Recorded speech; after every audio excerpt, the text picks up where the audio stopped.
Hello everyone, welcome to Synith. Today we're covering the lore of the merchant state of Ashburne.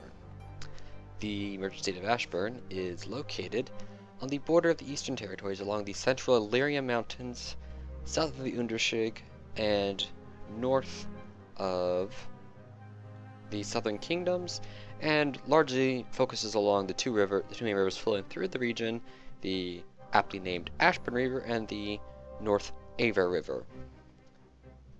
The capital of Ashburne is obviously the city itself of Ashburne, and is bordered by the provinces of Hohenhock, Normanheim, Okelfolk, and Sunderwald.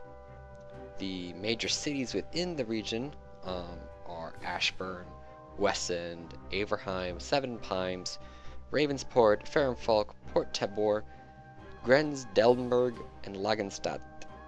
Ashburne, obviously being the capital of the province, has the most prominence. Wessend, once being a equivalent of a minor capital, is now largely a internal trade hub.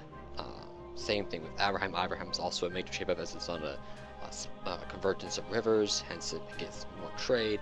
Seven Pines being the first major trading post across the Illyrium on the Ashburne River. Ravensport being sort of an endpoint on the one of the offshoots of the North Aver River, and Fehrenfalk being one of the largest iron mines in the region along the Iron Spine.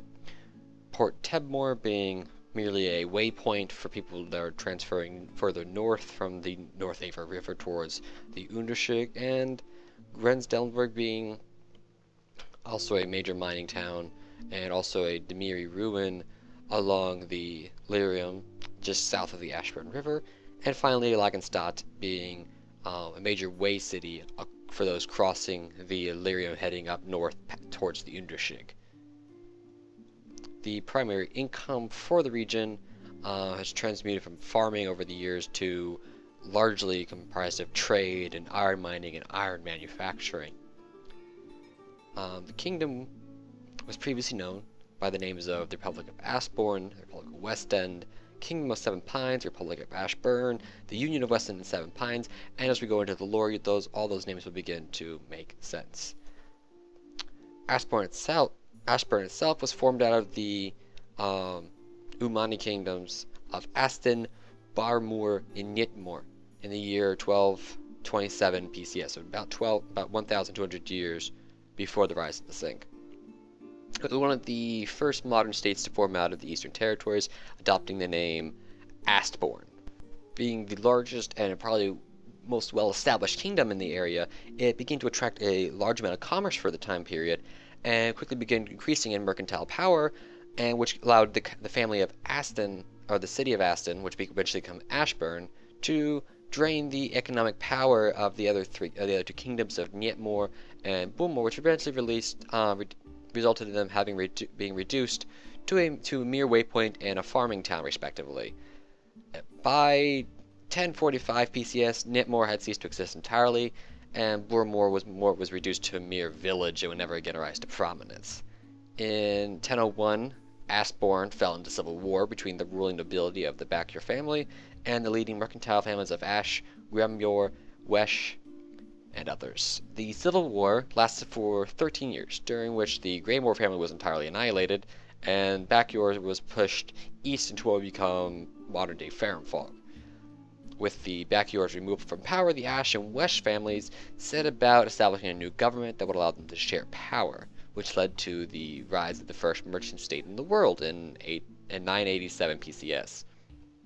The Wesh family gradually faded from power as their wealth declined, but with the threat of another civil war looming should the Ash family take sole power in the region, in 922 PCS, the Ashburne merchant state was reformed into the Republic of Ashburne. Around this time, some of the old Umani kingdoms east of Ashburne had begun to organize into larger states. In 914 PCS, the Republic of Westend was founded between a number of small towns and cities on the east side of the Illyrium Mountains and in the Greenfields region. And a little bit to the south of that, in 899, the Kingdom of the Seven Pines was established. For the most part, the Republic of Westend was largely farming. They didn't have anything fancy. They were a bunch of small towns, a few minor cities that mostly focused around farming and commerce. Same thing with Seven Pines, mostly focused around farming, a little bit of mining, and commerce. These three factions made what would become the modern-day Ashburne, while Seven Pines and West End maintained tenuous diplomatic relations, never really getting along all that well.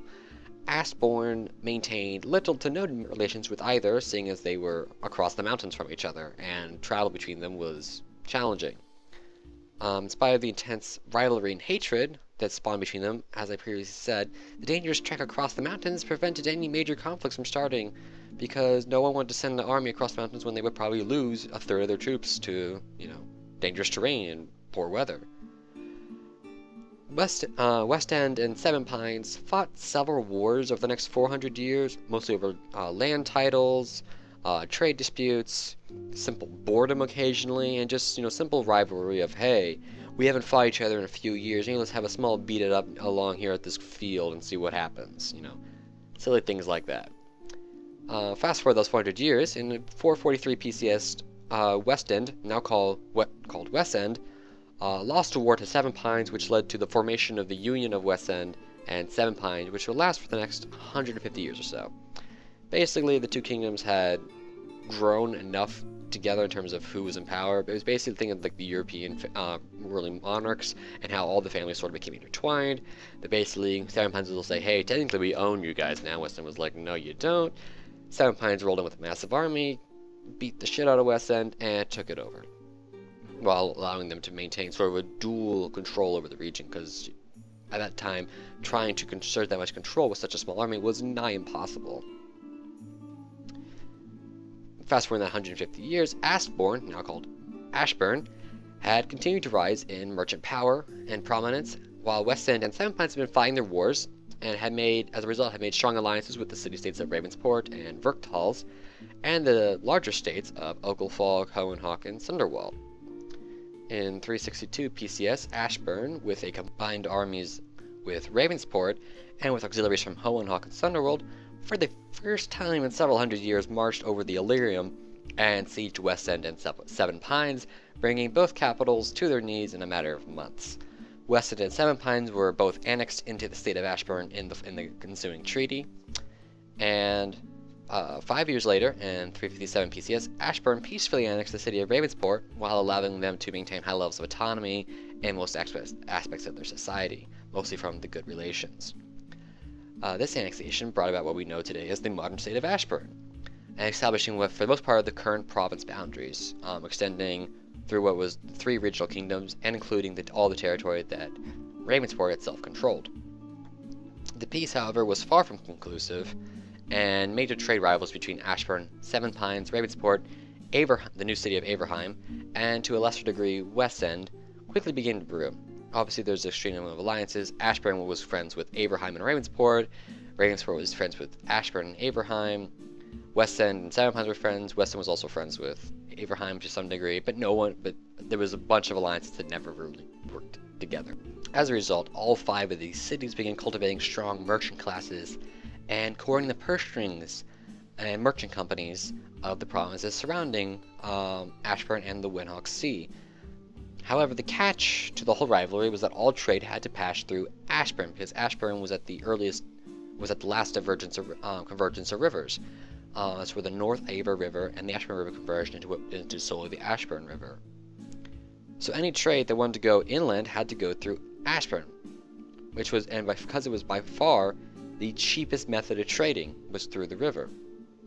As a result, to bypass this, Seven Pines attempted to set up a land route several times that would simply cross the Illyrium by foot, but because of the dangerous trek, it was never successful in getting beyond surveying.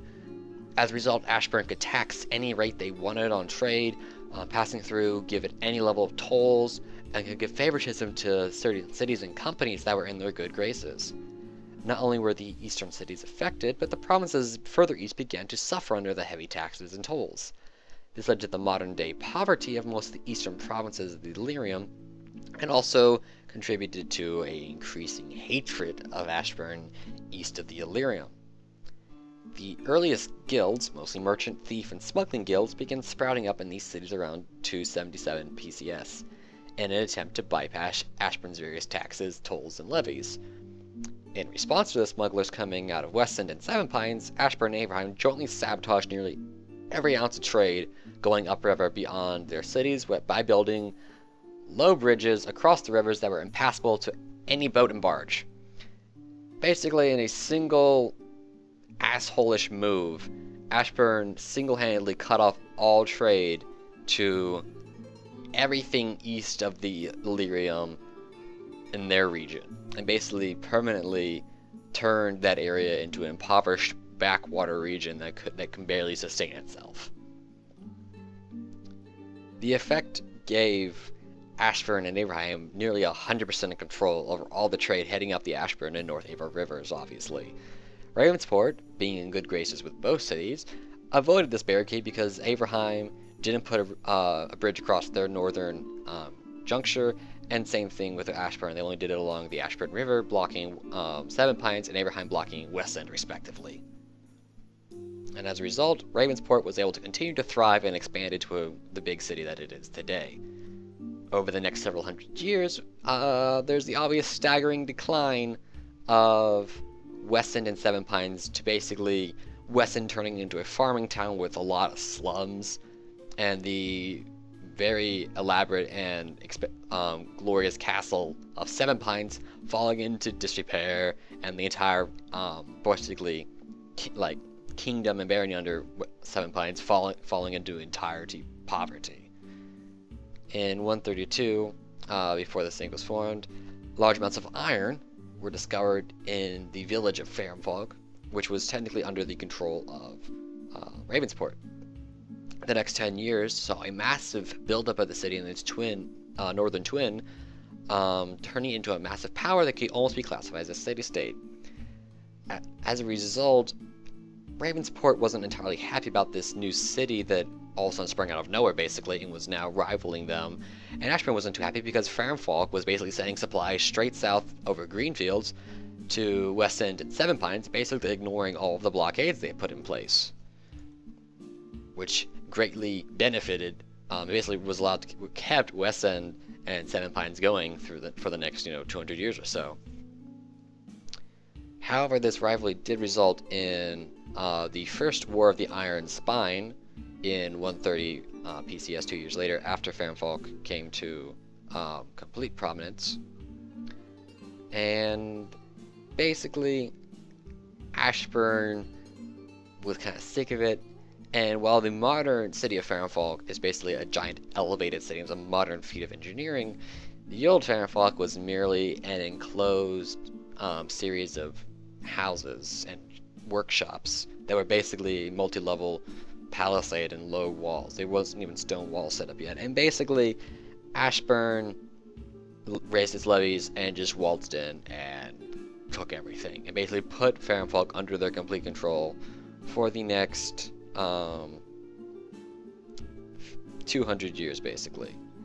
Fairmfolk lost all of their prominence, was largely reduced in prominence during the time, and most of their income went straight to Ashburne and Ravensport, and as a result, most of their trade that was going straight south towards Greenfields, West End, and Seven Pines was cut off again, cutting off one of the lifelines to those two cities. Fast forwarding about 40 years, Friesenhaven and Ashburne get into one of the first big trade wars at the time. Friesenhaven being another one of the major northern trading cities and also provinces, obviously has a bone to pick with Ashburne, the other major trading power in the region. Ashburne does have the single advantage, though, that they are further upstream than Friesenhaven is. So while Friesenhaven will have to go through Hohenhach first, Ashburne can just repair and resupply in Hohenhach and then go and bombard Friesenhaven from the coast. So that war only lasted a few years, mostly ended with just large amounts of navies being sunk, a few Friesenhaven seaports being burned, looted, and just really, mostly just a bunch of muscle flexing and ship sinking, because Friesenhaven couldn't get up the Ashburne River because Hohenhach wouldn't let them, and Ashburne really didn't have the manpower or the navy power to push in to Friesenhaven and begin conquering and sieging things. So basically just burned their navy to the ground over the course of 3 years. Fast forward about another 40 years to 45 years before the foundation of the Sink, and we have the second Friesenhaven Ashburn trade war. Again, mostly just a burning of navies. This time, Ashburn did land a few troops, laid siege to Friesenhaven itself, but was driven off after a few months simply due to lack of supplies. And Friesenhaven pushed up through Hohenhag, temporarily did a few raid attacks on Ashburn, didn't really inflict any major damage, and both navies simply were heavily destroyed in the war, and nothing really came of it, except that Ashburn got a few new exclusive contracts with Sincari and Dresdenholm out of the war because of their slight mercantile naval prowess over Friesenhaven at the end of the war. 17 years before the formation of the Sink, so in 17 PCS, there was what's known as the Normanheim-Ashburn Undead War. Most of the northeast corner of Ashburn that borders Normanheim is occupied by barrows and burial grounds of ancient Uman kingdoms, and basically the burial ground of also vast amounts of the Bacchior family armies that died at the end of the original civil war that pushed them out. And the Necromancers had done one of their expeditions into the region and showed up and raised a massive army of undead, and were continuing to raise said army of undead until Ashburn and Normanheim basically combined forces and marched through the barrows and burial lands and began basically killing everything that was undead, doing a lot of burial destruction, destroying ruins, destroying anything that they think that could be risen, and basically heavily looted and destroyed a lot of the barrows, and collapsed others to prevent them from being accessed, killed the local necromancers, and brought that to an end after a few years. Fast forward the 17 years to the formation of the Sink, Ashburn, for the most part, avoids the Unification War, because they signed a treaty at the very opening of the conflict with the Sink that would allow merchant companies of Ashburn to gain a number of exclusive contracts and port access within the western provinces in exchange for Ashburn's cooperation in the war and a future garrisoning of a large Sink military force. That Sink military force existed for a few years, and then due to clever Ashburn manipulation of the system, was able to slowly push them out of the city. In 20 years after the formation of the Sink, while the Unification War was coming to a conclusion, the new Farrenfolk, or what is modern-day Farrenfolk, was built. Farrenfolk, before that, as I said, was basically two minor villages on the opposite side of a giant mining pit. New Farrenfolk took all of the resources they were mining and put them into building a giant, basically stilted city over this mining pit and old Umani ruins, and built what is modern-day Farrenfolk, which is basically a giant stilted city. And the result being those two old cities falling into basically what became the current slums of Farrenfolk. Ashburn itself became a hub for guilds, merchant companies, setting up in the region up until the passing of the guild laws in 44 ACS. The guild laws sort of cut down a little bit on the merchant and economic power of Ashburn, but not enough to actually cause Ashburn to freak out and go to war with the Sink. And with the advent of the First Guild War a year later, Ashburn did officially side with the Sink because of political reasons, but for the most part they had a vast underground network and connection to fund most of the guilds fighting the Sink that were within the Ashburn region. So basically they were playing both sides during the war while obviously giving the guilds all the supplies they needed. When the war ended, though, obviously the guild lost. And Ashburn realized, hey, we're going to lose a lot of economic power if this goes through, so they helped the smaller guilds disappear underground into the Ashburn Merchant Society, and aided the larger guilds in basically taking the excess members and helping them reintegrate into society, and also setting up them with merchant companies and contracts to basically allow them to continue, but under a different guise. In 124 years at ACS, the Second War of the Iron Spine began. This war basically was over the same reason before. Farenfolk, because of its new city and also because of the amount of iron they were able to turn, had begun to rise in prominence again, and had signed a minor agreement with Weston that would basically increase Weston's prominence. Ravensport obviously doesn't like this, but this time Farenfolk is ready, and because they have an elevated city now, they're only just like 3 ways in, which is either go up the main stairs or go up one of two sort of makeshift elevators. So when Ravensport's army marches over the Iron Spine, they get to Farenfolk and they're like, oh, we can't actually siege this. We don't have any way to really get troops up this mountain to fight on a stilted city. So Ravensport gets there, they siege the city up, and they're like, we can't actually siege it, and begin retreating. And instead, they're going to pull back and go back to Ravensport for the winter, and make a new plan, and then come back in the following spring. Well, Farenfolk follows them the whole way back, picking off troops as they go, sort of basically rallying some of the local villages, such as Irka, Marburg, and others, to join with the Sink, and those who don't simply join with Farenfolk, and those who don't get burned to the ground. And Farenfolk, in the middle of winter, basically arrived at the walls of Ravensport, which at this time don't have the fancy cannons that they do now, and successfully takes over the city and basically earns themselves the status of a city-state within Ashburne, similar to the status that Ravensport is, and basically cut down the Ravensport to the point that it basically never gets a big military again, and basically leaves Farenfolk as the military power of that region, basically securing themselves power over Ravensport. Fast forward 20 years to 147 ACS, and the Ashburne government begins funding the smaller guilds that they had helped disappear to begin making larger economic moves and begin re-emerging, because there was a large lull in trade that year caused by bad storms on the Windhoek Sea that has put a huge dampening in the coffers, which meant, bringing the guilds back to make money. Ashburne, for the most part, was excluded from the Second Guild War that emerged a few years later because of the reforming of the guilds. They just pretty much avoided entirely because most of the fighting took place on the western provinces. However, with the Nim Revolt in 1780s, and 178 ACS, I can't speak, they had to fight off several sieges as they were on the front lines. Ashburne River is basically considered the border between north and south, although it's not technically. So when the Nimians arrived, they went for Ashburne. And a lot of people, they had to fend off a lot of attacks at several sieges over the next few years before the sinking guild armies were able to push south. When the Crimson Army was founded about 100 years later, in 264 ACS, Ashburne was very quick to offer them benefits and basically wooed the new guild into the city.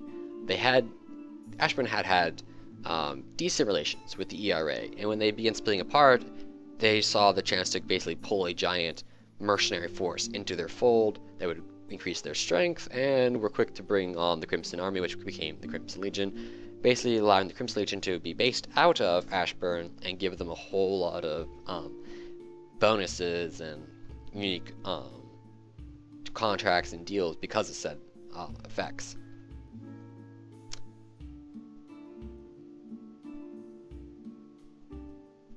In 289, the Numians return, and obviously Ashburne sides with the Sink faction, and also because of the large amount of guilds present in the city, they do participate in the Third Guild War, fighting alongside the pro-Sink faction, providing them with funding and arms to said side. However, because of their reputation, it's not above believing that they're possibly giving arms and funding to the opposite side as well, simply to increase their profits from war profiteering, giving Ashburne's history. As a result of their history, you can see where we stand today, and it is no big surprise when I say that for the most part they don't have very good diplomatic relations with most of their neighbors. Most of the East really hates Ashburne for basically permanently crippling the region. Most of the eastern provinces are in the state they are solely because of what Ashburne did when they built bridges over the rivers that basically cut off every ounce of upstream trade that was possible. Seven Pines is still in a pretty decrepit state, but West End has managed to return to some power and is actually a very prominent city.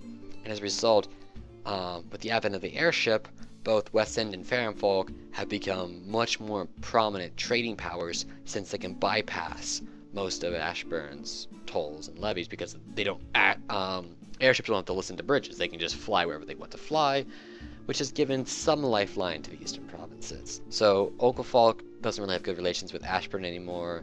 Normanheim doesn't really have all that great of relations with Ashburne.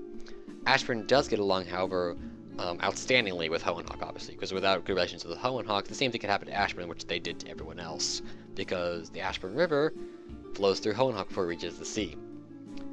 Ashburne still maintains their pretty intense rivalry with Friesenhaven, and they do have the occasional trade skirmish that is basically just privateers going at it, and they don't really back it, but it does happen. But for the most part, they don't get along. They get along with their western neighbors, and they hate the east. They get along with the Sink to the extent that they simply see the Sink as a power they have to deal with. If the Sink were to disband, they wouldn't really have any problem with it. And that's what we get to today. And that basically is the lore and history of the province of Ashburne. Hope you all have enjoyed this lore video, and I will see you all next time.